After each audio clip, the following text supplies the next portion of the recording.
तो अब हमने क्या किया बेटा, इसको चूंकि विद रिस्पेक्ट टू मिरर ले लिया, तो अब मैं मिरर को क्या मान सकता हूँ, रेस्ट में मान सकता हूँ और बाकी चीजें सॉल्व कर सकता हूँ। ठीक है, तो चलो देखो, तो हमने देख लिया बेटा कि ये हमारा मिरर है और इस मिरर के रिस्पेक्ट में ये जो ऑब्जेक्ट था, है ना, वो कैसे चल रहा है, इस तरीके से चल रहा है, velocity of object with respect to mirror. ठीक है, velocity of object with respect to mirror. अब अपने को पता है बेटा, अपने को पता है कि ये जो इमेज बनेगा ना, इसका इमेज को लोकेट करना इंपॉर्टेंट है। तो इमेज क्या होगा, हमेशा परपेंडिकुलर लाइन पर बनती है, तो परपेंडिकुलर लाइन पर ही बनेगी। क्लियर है? तो ये देखो क्या हो जाएगा बेटा, इसको यहां मिलाओ, इसको यहां मिलाओ, तो obviously velocity of image with respect to mirror, velocity of image with respect to mirror का जो डायरेक्शन होगा वो कुछ इस तरीके से होगा, है ना। जो एंगल ये होगा वही एंगल ये होगा, है ना बेटे, जो एंगल ये होगा वही एंगल ये होगा। तो कितना है भाई ये एंगल, तो देखो ये एंगल कितना था, 60 डिग्री, है ना, ये एंगल कितना था, 60 डिग्री था। तो ये भी कितना होगा बेटा, 60 डिग्री हो जाएगा। क्लियर है? ये कितना हो गया, 60 डिग्री।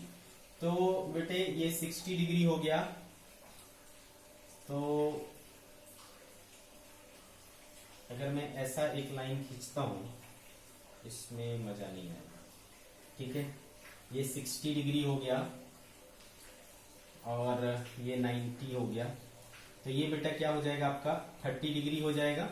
ये एंगल भी क्या हो जाएगा, 30 डिग्री हो जाएगा। ठीक है, अब अगर मैं एक ऐसी लाइन खींचता हूं, ठीक है, अगर मैं ऐसी लाइन खींचता हूं, तो ये एंगल और ये एंगल क्या हो जाएगा, 60 डिग्री हो जाएगा, और ये 60, तो इसको भी ओवरऑल क्या होना चाहिए बेटा, 60 डिग्री। ध्यान से समझना है, ये चीज क्या है, इमेज, ये चीज क्या है, ऑब्जेक्ट। ठीक है, ये क्या है, ऑब्जेक्ट है। तो देखो बेटा ये एंगल 60, तो ये एंगल 60 हो गया, ये 60 था ही, ये 60 और 60, तो ये भी क्या हो जाएगा, 60 हो जाएगा, क्योंकि तीनों का सम क्या होना चाहिए, 180 डिग्री। तो देखो ये मुझे velocity of image with respect to mirror मिल गया।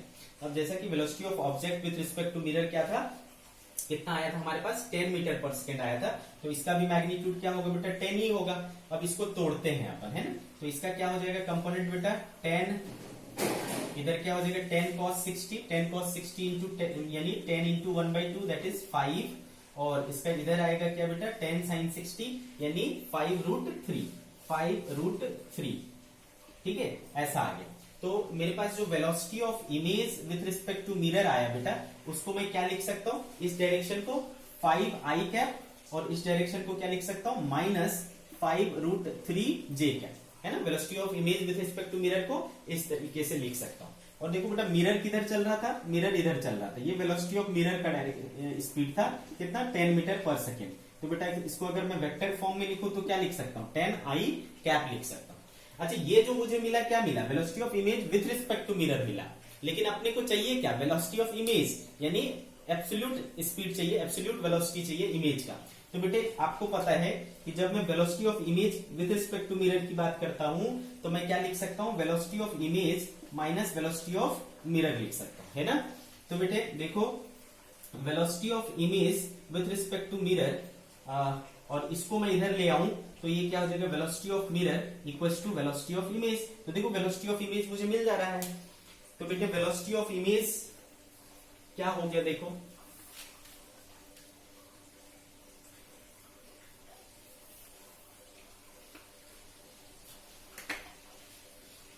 तो therefore velocity of image equals to velocity of image with respect to mirror plus velocity of mirror।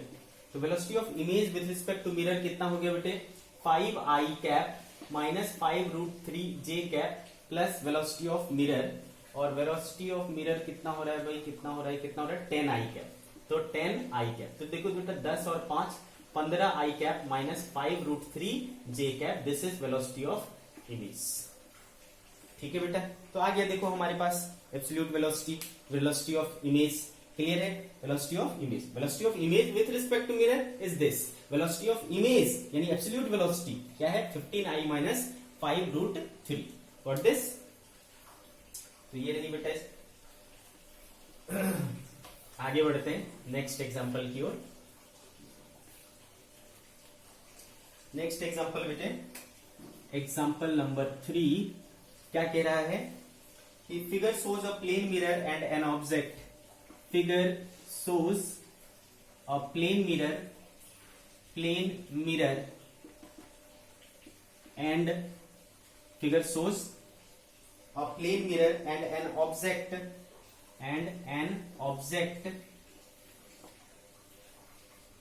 that are moving towards each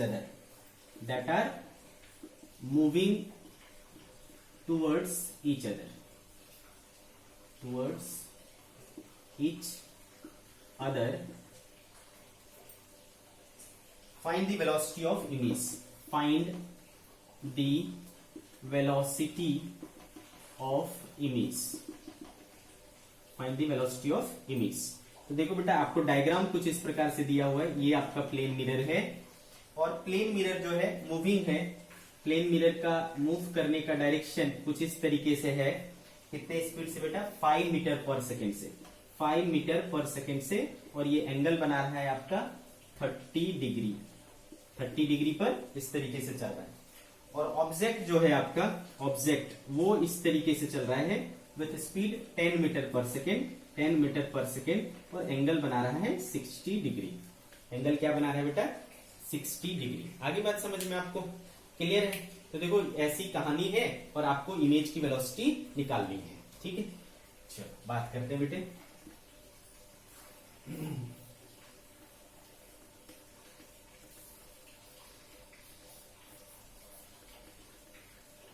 सी, अब मैं इसको क्या कर सकता हूं? मैं ब्रेक कर सकता हूं इसको। ठीक है, क्या कर सकता हूं बेटा? ब्रेक कर सकता हूं। जैसा कि आपको दिख रहा है,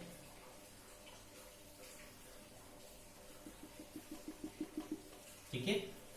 तो चूंकि ऑब्जेक्ट जो है, ऑब्जेक्ट इस तरफ चल रहा है कितने से बेटा? 10 मीटर पर सेकेंड से।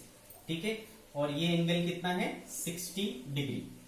तो ऑब्वियसली बेटा, ऑब्वियसली इमेज किधर बनेगा? इस तरफ बनेगा। और इसका भी डायरेक्शन क्या रहेगा? सेम रहेगा बेटा, इस तरीके से।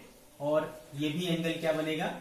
Same 60 degree. ठीक है, ये हो गया वेलोसिटी ऑफ इमेज। ये भी क्या रहेगा बेटा? 10 मीटर पर सेकेंड। क्या रहेगा? 10 मीटर पर सेकेंड। क्लियर है?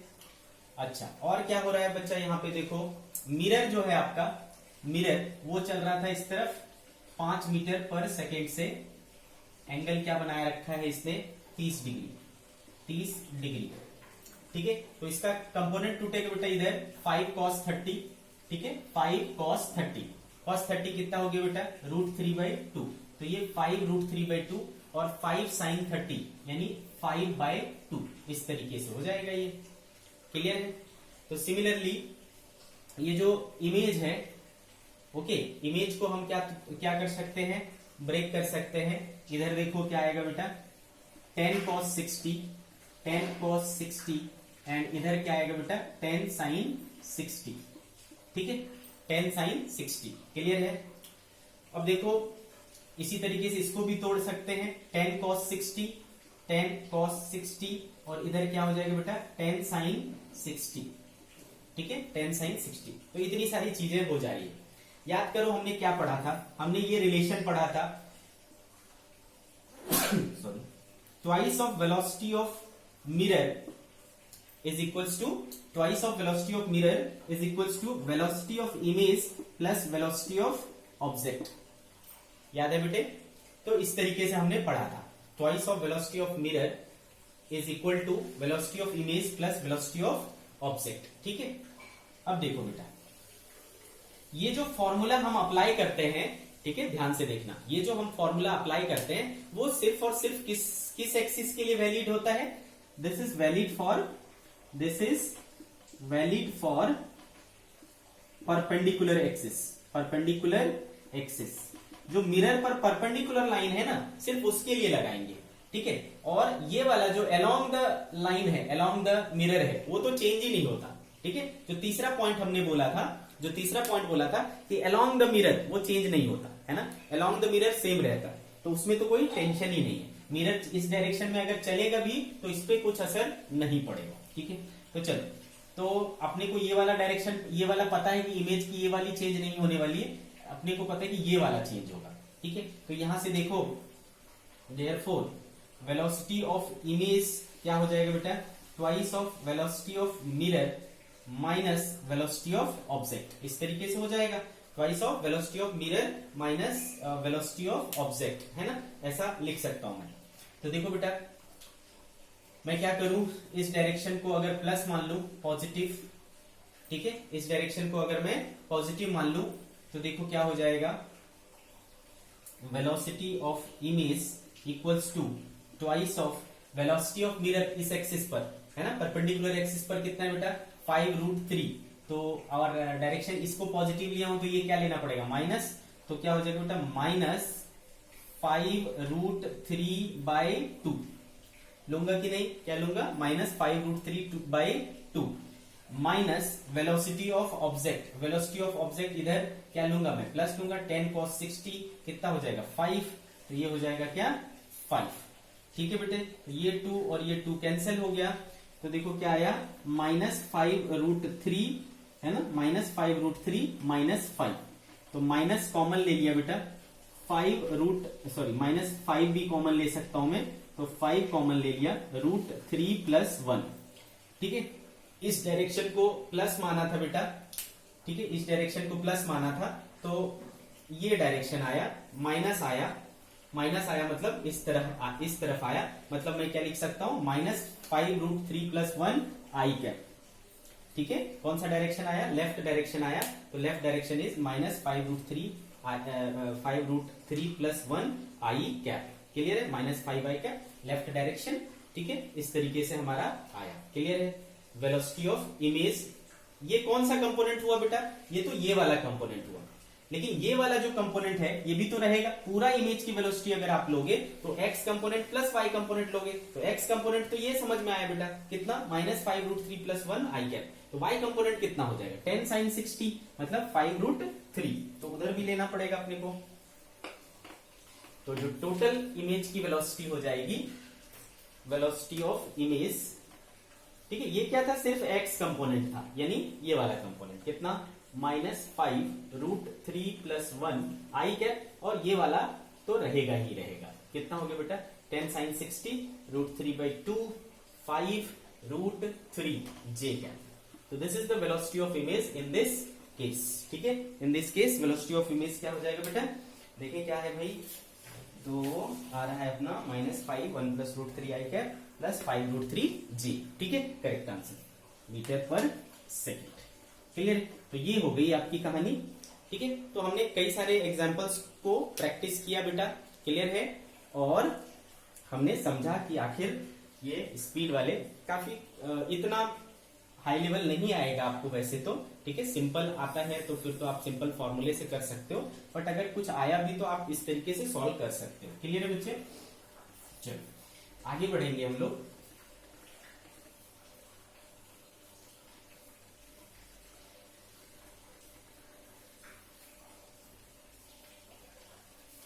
कुछ और एक दो छोटी छोटी बातें हम लोग बात करेंगे, नोट करके लिखना, नोट, अगर मान लो एक मिरर है और ये मिरर क्या है बेटा फिक्स्ड है, फिक्स्ड मिरर, ओके, और इस पर हमने क्या किया, एक लाइट रे को इंसिडेंट कराया, ठीक है, तो ये हो गया बेटा पॉइंट ऑफ इंसिडेंस, ये हो गया आपका नॉर्मल, ठीक है, इस तरीके से अगर मैं मिरर को फिक्स रखते हुए इस इंसिडेंट रे को रोटेट कर दूं कुछ, ठीक है, कुछ एंगल से क्या कर दूं बेटा रोटेट कर दूं, इस तरीके से कर दूं, ठीक है,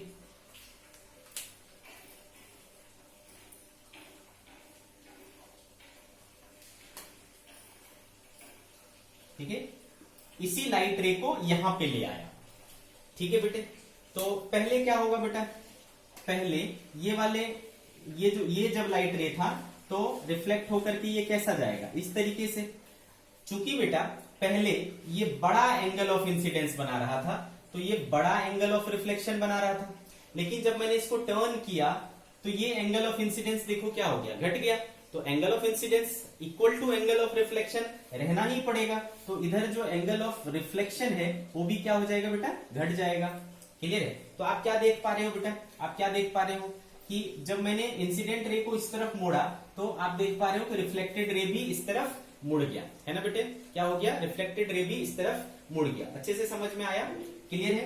तो अगर मान लो बच्चे, अगर मान लो कि पहले ये एंगल कितना था 60 डिग्री था और अब ये एंगल कितना बचा 30 डिग्री, तो पहले ये भी एंगल क्या रहा होगा बेटा 60 डिग्री और ये एंगल क्या रहा होगा 30 डिग्री। ठीक है बेटे, तो मैंने कितना रोटेट किया इसको, देखो तो 60 माइनस 30 डिग्री रोटेट किया, तो इधर भी देखो इनके बीच का एंगल क्या हो गया 30 डिग्री। ठीक है, क्या देखा बेटा हमने इसको जितने एंगल से इस तरफ रोटेट किया, ये रिफ्लेक्टेड रे भी उतने एंगल से इस तरफ से रोटेट हो गया। ठीक है, तो इस चीज को हम लोग लिख सकते हैं नोट करके कि if incident ray is rotated by an angle theta, ठीक है, if incident ray is rotated by an angle theta with plane mirror fixed, then reflected ray is rotated by 2 theta, जितने एंगल जितने angle से आप incident ray को rotate करोगे उतने ही angle से रिफ्लेक्टेड रे भी रोटेट हो जाएंगे। Reflected ray is rotated bye same angle theta but in opposite direction.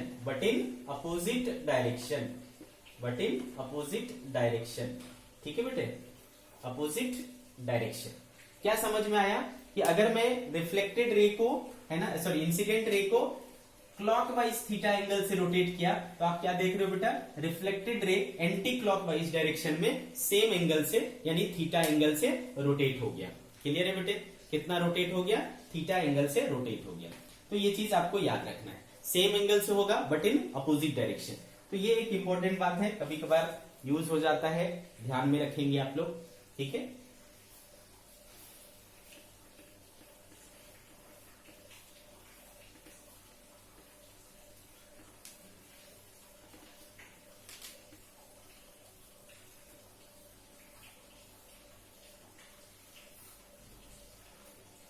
Second, इसको भी नोट करके आप लिख सकते हैं बेटे, नोट कि अगर मान लो ये मिरर है, ठीक है बेटा, और यहां पर हमने एक लाइट रे यू इंसिडेंट कराई, ये हो गया हमारा क्या, परपेंडिकुलर हो गया यानी नॉर्मल हो गया। तो इसको कैसे चले जाना चाहिए बेटा, इस तरीके से चले जाना चाहिए। ठीक है, इस तरीके से चले जाना चाहिए। इस बार मैं क्या करता हूं, इंसिडेंट रे को फिक्स रखता हूं, इंसिडेंट रे को फिक्स रखता हूं। तो फिक्स्ड इंसिडेंट रे को फिक्स रखते हुए मिरर को रोटेट करता हूं। अगर मैं मिरर को रोटेट किया,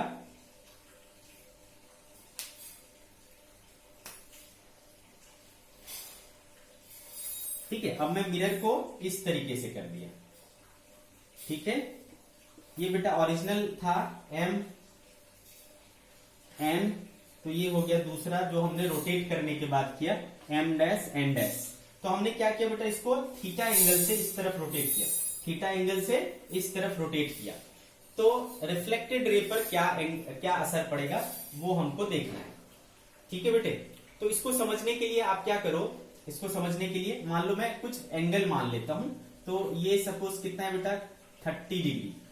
ठीक है, ये कितना है 30 डिग्री है, और इसको मैं ले लेता हूं 10 डिग्री। ठीक है, ये 30 डिग्री और ये 10 डिग्री। तो ऑब्वियसली ये क्या था बेटा, ये परपेंडिकुलर था इसके ऊपर, तो ये टोटल कितना होना चाहिए 90। तो ये 30, ये 10, तो ये क्या हो गया बेटा 30 10 40, तो ये हो जाएगा कितना 50 डिग्री। ये एंगल क्या हो गया बेटा 50 डिग्री। आगे बात समझ में आपको। अच्छा, ये अगर 10 है तो ये भी क्या होगा 10 डिग्री होगा, ऑब्वियस सी बात है। इंसिडेंट रे तो अब भी यही है ना बेटा, इंसिडेंट रे अब भी यही है। तो बेटा आपको पता है एक चीज कि इंसिडेंट रे, अब मिरर कहाँ आ चुका है, ये मिरर हो चुका है। अब ये मिरर जो पहले हॉरिजॉन्टल था अब ये घूम करके ऐसा हो चुका है, उसके साथ ये कितना बना रहा है, 50 डिग्री बना रहा है, ठीक है 50 डिग्री। तो आपको पता है बेटा जो रिफ्लेक्टेड रे होगा ना वो भी क्या करेगा, 50 डिग्री बनाएगा, है ना, क्योंकि ये क्या कहलाता है, ग्लांसिंग एंगल ऑफ इंसिडेंस। तो ग्लांसिंग एंगल ऑफ इंसिडेंस और ग्लांसिंग एंगल ऑफ रिफ्लेक्शन क्या होता है, बराबर होता है। तो अभी जो एंगल जो रे रिफ्लेक्ट होगा वो कुछ इस तरीके से होगा सपोज, ठीक है, और इसके साथ जो एंगल बनाएगा वो कितना बनाएगा बेटा, 50 डिग्री, ठीक है, कितने एंगल बनाएगा, 50 डिग्री, ठीक है। अच्छा एक और चीज बेटा, इसके ऊपर ये चीज क्या है आपका, पॉइंट ऑफ इंसिडेंस है अभी भी। अब आपको क्या डालना पड़ेगा, परपेंडिकुलर डालना पड़ेगा। तो ये देखो आपको 50 डिग्री, ये 30 डिग्री बेटा, तो 80 डिग्री। तो नॉर्मल जो इस पर आएगा वो कुछ इस तरीके से आएगा, दिस इज न्यू नॉर्मल। अगर ये एन छोड़ो, ये न्यू नॉर्मल इस तरीके से लिख देता हूं, न्यू नॉर्मल, ठीक है बेटा। तो देखो ये 50, ये 30, तो 80 हो गया बेटा। तो ये एंगल क्या हो गया आपका, 10 डिग्री हो गया, ठीक है। ये एंगल कितना हो गया, 10 डिग्री हो गया, ठीक है। अच्छा और क्या बेटा, ये 10 डिग्री हो गया, काफी थोड़ा कंफ्यूजिंग हो रहा है। ये 10 डिग्री, और एक चीज अपने को पता है कि ये वाली लाइन और ये वाली क्या है, परपेंडिकुलर है। और साथ में हमको क्या पता है बेटा, ये 30 है तो ये भी क्या होगा, 30 डिग्री होगा। उसमें से ये 10 हो गया तो ये क्या होगा बेटा, 20, तो ये 20 हो गया। और ये 50 हो गया, 50 और 20 70, तो ये देखो एंगल क्या हो जाएगा बेटा, 20 डिग्री। क्लियर है, कितना हो गया, 20 डिग्री। तो देखो बेटा क्या समझ में आया, पहले का जो रिफ्लेक्टेड रे था ये था, है ना, पहले का रिफ्लेक्टेड रे ये था, और नया reflected ray, new reflected ray ये है, न्यू रिफ्लेक्टेड रे। और ये क्या था बेटा, ओल्ड रिफ्लेक्टेड रे, मतलब प्रीवियस केस में जो था रिफ्लेक्टेड रे। तो देखो बेटा पहले जो रे था अब वो ऐसा हो गया, कितना डिग्री से, 20 डिग्री से। हमने मिरर को कितना रोटेट किया था, 10 डिग्री से, और ये कितना रोटेट हो गया आपका, 30 डिग्री से, ठीक है। ये कितने से हो गया, 20 डिग्री से। तो यहां से हमें समझ में आ रहा है बेटा कि जब जितना मैं मिरर को रोटेट करूंगा ना, उससे डबल से क्या हो जाएगा, रिफ्लेक्टेड रे रोटेट हो जाएगा। जितने से मैं इसको रोटेट करूंगा उसके डबल से ये मेरा रोटेट हो जाएगा। आ रही बात समझ में, ठीक है। तो यहां से हम लिख सकते हैं बेटा, नोट करके लिख सकते हैं कि if mirror is rotated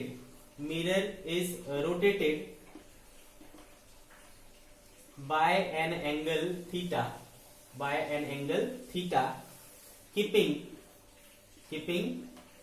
incident ray fixed, then reflected ray is rotated